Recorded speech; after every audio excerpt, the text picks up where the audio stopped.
AITA for ghosting my fiancé after she called the police on me and lied. I just need a place to vent about what happened recently and to seek advice on how to move forward. Me 28M and my fiancé 25M got engaged 2 weeks ago. We've been together for 5 years now. 3 weeks ago I came home from work exhausted. When I came home I saw her and her friend Mike sitting at the dining table. I went over to my GF, kissed her on the cheek and dapped up Mike. I didn't really think too much about him being there since I know him really well and he's known my GF since they were little kids.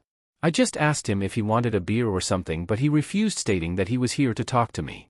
I was confused at first, but when I looked at their serious expressions, I knew it was something serious.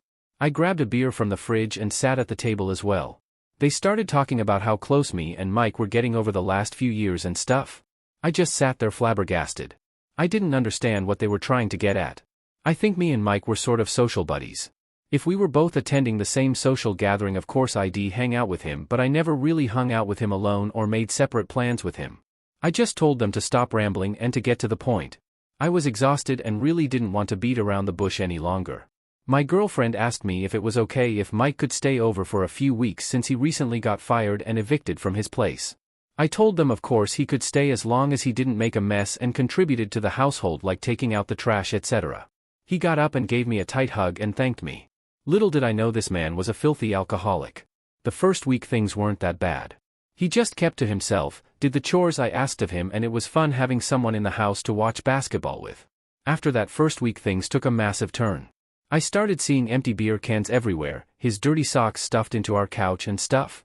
I confronted him about it, but he just apologized and told me it wouldn't happen again. I told my fiancée, but she told me to cut him some slack since he was going through a tough time and he would get better. It only got worse. I started seeing dried up vomit on our toilet seat, and that's when I suspected he was an alcoholic. I started saying empty bottles of rum, whiskey and vodka everywhere.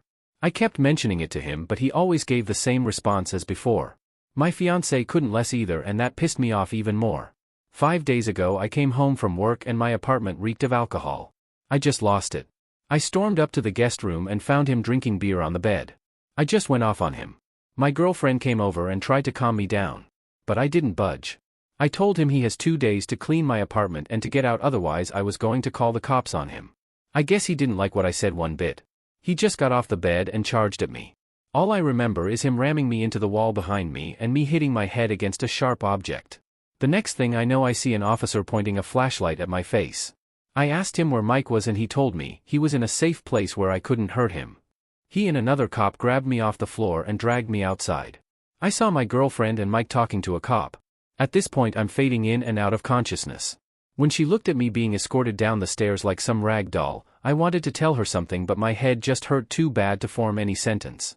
I got put in the cop car and was driven to the station and put in a holding cell. I kept asking them why. All they responded with is the "I have right to remain silent" BS.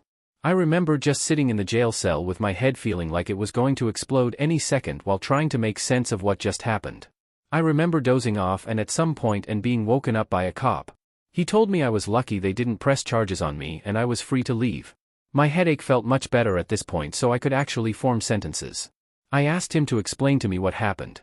They told me they received a phone call from my fiancée claiming I was drinking again and got really violent and her friend had just subdued me to stop me from hurting her. I was so confused. Like, who was drinking and who got violent? He just told me the same story again. I was beyond pissed at this point.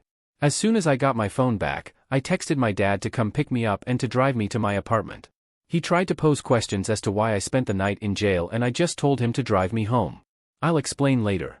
Once there I just stormed upstairs to see if my front door was unlocked, and to my surprise it was, and my now ex-fiancée was sitting on the couch. I could tell she had been crying since her mascara was running down her face. She jumped up and tried to hug me, but I just pushed her off me and told her to get the fug out of my apartment. She tried begging and pleading, but I told her to shut it and to pack a few essentials and to get out. She left after begging a bit more. I immediately called off from work claiming I had an injury and just got dispatched from the hospital. That whole day seemed like a fever dream to me. Nothing made sense. Why did my fiancé lie to the cops? That's all I thought about all day. She tried calling me a million times, but I kept trying ignoring it until I just couldn't hold back anymore. I picked up and told her to explain everything and to not dare even think about lying to me. She ended up telling me that after Mike knocked me out they both started to panic. She was scared of calling the cops on Mike since he was already on probation and this would probably end up destroying his life. She told me in the heat of the moment she made a stupid decision to claim that I tried to attack her and Mike protected her and accidentally knocked me out. Her reasoning being I could afford it since I didn't have a criminal record and Mike did. I didn't want to hear any more and just hung up. She texted me all kinds of apologies and tried to call many more times but I was done. After I started randomly throwing up I went to the hospital the day after and found out I had a concussion and would be forced to stay home for the next month. I'm beyond hurt by this. Why would she choose her friend over me? Why did she try and ruin my life to try and save her friends? She tried coming over several times a day but I never even dared to answer her. I've blocked her on everything but today I got a text from her mom claiming she tried overdosing on painkillers yesterday and was in the hospital. All she wanted was to see me again. This has made me sort of regret ignoring her. I haven't responded to her mom or anyone for a fact. The only person besides those involved who know are my dad and mom. My mom is taking care of me ATM. I'm really conflicted. On the one hand I feel like murdering her for what she did but on the hand I still love her and feel like she made a genuine mistake. I don't want to feel any more pain. My life is a fucking mess and by erasing the last 5 years of it probably would just make me end it all. I don't want to see the love of my life being buried over me ignoring her. I don't want to force my poor mother to be my free caretaker for a month. I feel like it's my fiancé's responsibility now. I'm so done with everything. I'm literally glued to a bed all day and my laptop and phone are the only things keeping me sane. I start randomly getting panic attacks and start shivering uncontrollably. Please, what should I do? AITA for ignoring her and making her OD-ed? Should I allow her to come see me?